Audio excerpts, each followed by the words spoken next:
ना झुकने वाली बहू। करिश्मा के ससुराल वालों को वैसे तो करिश्मा से कोई परेशानी नहीं थी, क्योंकि उसमें कोई बुरी आदत नहीं थी। लेकिन एक आदत थी जो अच्छी नहीं थी, और वो ये थी कि करिश्मा कभी किसी की कोई बात नहीं मानती थी। लेकिन अगर उसे अपनी कोई बात मनवानी हो तो जिद पर अड़ जाती थी। करिश्मा का पति अविनाश और करिश्मा के सास ससुर सब इस बात से बहुत परेशान थे। अविनाश, मुझे कुछ शॉपिंग करनी थी, आज शाम को जल्दी फ्री होकर घर आ जाना। करिश्मा, इस वक्त तो मेरे पास बहुत काम है। हम शॉपिंग के लिए अगले हफ्ते चलते हैं। नहीं, मुझे आज ही शॉपिंग के लिए जाना है, मतलब जाना है। करिश्मा, मैंने कहा ना, मेरे पास ऑफिस का बहुत काम है, मैं नहीं चल पाऊंगा। मैं कुछ नहीं जानती, अगर आप मेरे साथ शॉपिंग करने के लिए नहीं गए तो मैं अपनी मायके चली जाऊंगी। और तुम्हारी मम्मी की तबीयत पहले से ही खराब है, सोच लो कौन ध्यान रखेगा उनका। अरे बेटा, तुम कभी तो अपने पति की बात सुन लिया करो। एक हफ्ते में क्या बिगड़ जाएगा। मैंने कह दिया सो कह दिया, मैं झुकूंगी नहीं। शाम को अविनाश करिश्मा को शॉपिंग के लिए लेकर जाता है। अविनाश, मुझे ये ड्रेस बहुत पसंद आ रहा है। अरे लेकिन ये पूरे 20,000 का है। तो क्या हुआ, मुझे ड्रेस पसंद है और मुझे लेना है। करिश्मा, इस बार बजट थोड़ा गड़बड़ हो गया यार, अगले महीने तुम ये ड्रेस ले लेना। कभी तो अपनी जिद छोड़ दिया करो ना डार्लिंग। मैं यही ड्रेस लूंगी, कहा ना, मैं झुकूंगी नहीं। कुछ दिनों के बाद, करिश्मा बेटा, अविनाश के मामा जी हमारे घर आ रहे हैं। देखो, हमारे सामने तो तुम कैसे भी कपड़े पहन लेती हो, लेकिन उनके सामने बस एक दिन के बाद बेटा साड़ी पहन लेना। हाँ? अरे, अविनाश के मामा जी आ रहे हैं तो मैं क्यों साड़ी पहनूं? करिश्मा, हम सब तुम्हारी बात मान लेते हैं ना, कभी तुम भी तो हमारी कोई बात मान लिया करो। कितनी बार कह चुकी हूँ, मैं झुकूंगी नहीं। अगले दिन, और अविनाश, हमारे घर की बहू है तो साड़ी पहन कर रहती है, तुम्हारी बहू तो पजामा टी शर्ट पहन कर घूम रही है। अब क्या बताएं, बहुत समझाने की कोशिश की, लेकिन किसी की बात नहीं सुनती। हर बात पे कहती है मैं झुकूंगी नहीं। बात करने की कोशिश करता हूँ। अरे करिश्मा बेटा, जरा इधर तो आओ। जी मामा जी, बताइए क्या हुआ? अरे वैसा तो तुम बहुत प्यारी हो बेटा, लेकिन तुम्हें इतना तो पता होगा ना कि कोई बड़ा घर आता है तो उसके पैर छूने चाहिए।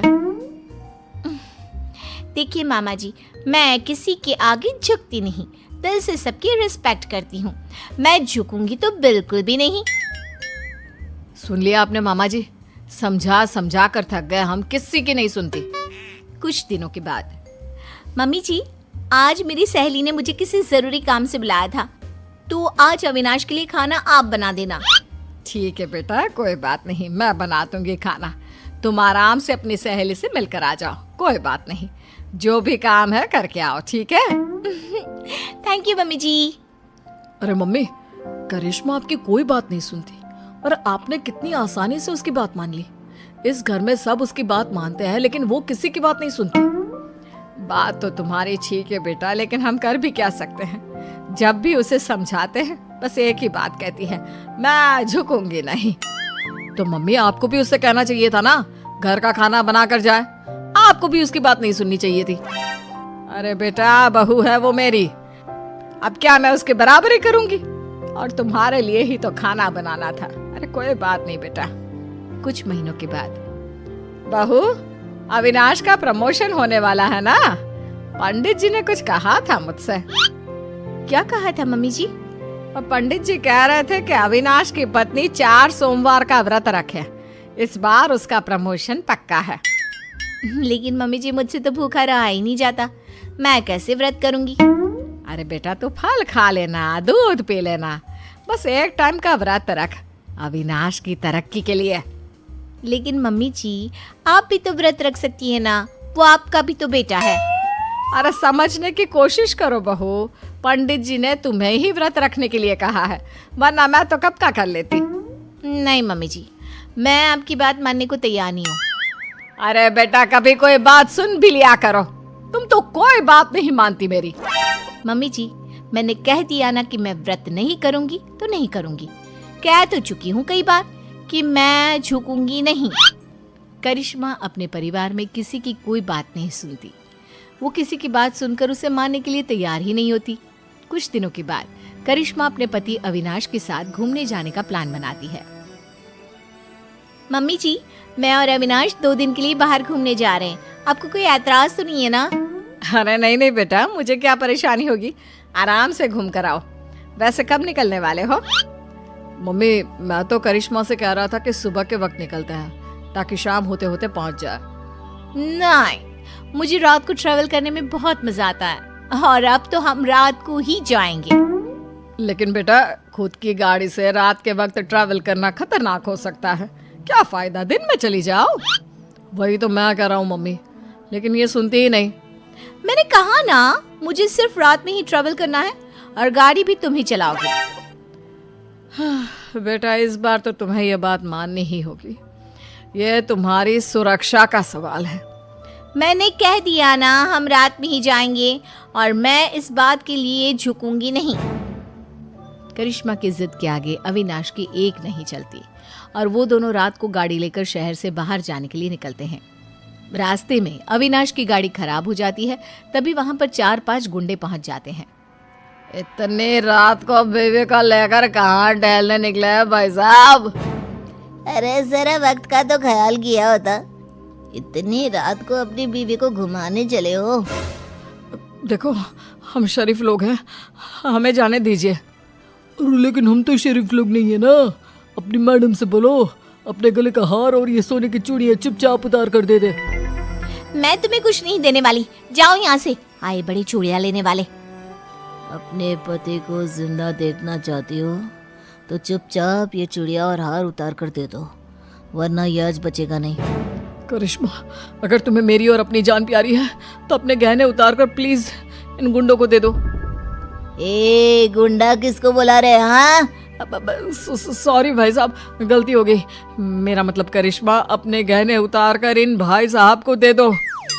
मैं अपने गहने किसी को नहीं दूंगी। दूसरा गुंडा चाकू निकालकर अविनाश के गले पर रख देता है। अब भी नहीं दोगी तो तुम्हारे पति की गर्दन धड़ से अलग हो जाएगी, सोच लो। अरे ऐसे कैसे तुम्हारे कहने से कुछ हो जाएगा? मैंने कह दिया सो कह दिया। मैं अपने गहने नहीं देने वाली। मैं किसी के आगे झुकूंगी नहीं। करिश्मा, ये तुम्हारे घर वाले नहीं है जो तुम्हारे झुकूंगी नहीं कहने से चुपचाप बैठ जाएंगे। ये मुझे सीधा ऊपर पहुंचा देंगे। लेकिन अगर मैंने इन लोगों की बात मान ली तो मैं झुक जाऊंगी ना। अरे तो क्या परेशानी है? तुम्हारे झुकने से अगर मैं जिंदगी भर सीधा खड़ा रह सकता हूँ तो क्या प्रॉब्लम है? दे दो अपने गहने। करिश्मा रोते हुए अपने गहने उतार कर उन गुंडों को दे देती है। गुंडे गहने लेकर वहां से भाग जाते हैं। करिश्मा और अविनाश वापस अपने घर पहुंचते हैं। अरे बेटा, क्या हुआ? तुम ऐसी हालत में, और करिश्मा तुम्हारे सारे गहने कहाँ हैं? मम्मी, आपका बेटा जिंदा दिख रहा है, ये कम है क्या? गहनों की छोड़ो, ये पूछो कि मैं जिंदा कैसे बच गया। अरे कैसी बात कर रहे हो अविनाश, जरा सोच समझ कर बोलो। मम्मी, आपकी ये झुकूंगी नहीं वाली बहू आज मेरी गर्दन कटवा देती अपने ना झुकने की आदत के चलते। क्या बात है करिश्मा, तुम मुझे सारी बात साफ साफ बताओ। करिश्मा अपने और अविनाश के साथ हुआ सारा किस्सा अपनी सास को सुनाती है।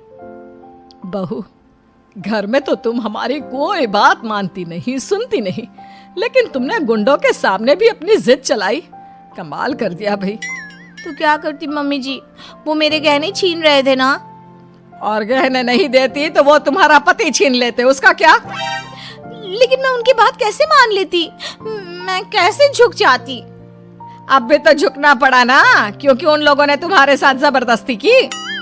हाँ, नहीं तो मैं उनसे कह देती मैं झुकूंगी नहीं। अरे ठीक है बहू, तुम्हें नहीं झुकना मत झुको। लेकिन देखो, तुम दोनों बहुत डरे हुए और थके लग रहे हो। अभी जाकर अपने कमरे में आराम करो और रात को पिकनिक पर जाने की कोई जरूरत नहीं है। ठीक है मम्मी जी, अभी तो मैं आराम करने जा रही हूँ। मैं एक बार गुंडों के आगे झुक गई, उनकी बात मान ली और अपने गहने दे दिए। लेकिन याद रखिएगा, इस घर की 4 दीवारी के अंदर तो मैं कभी भी, मेरा मतलब कभी भी मैं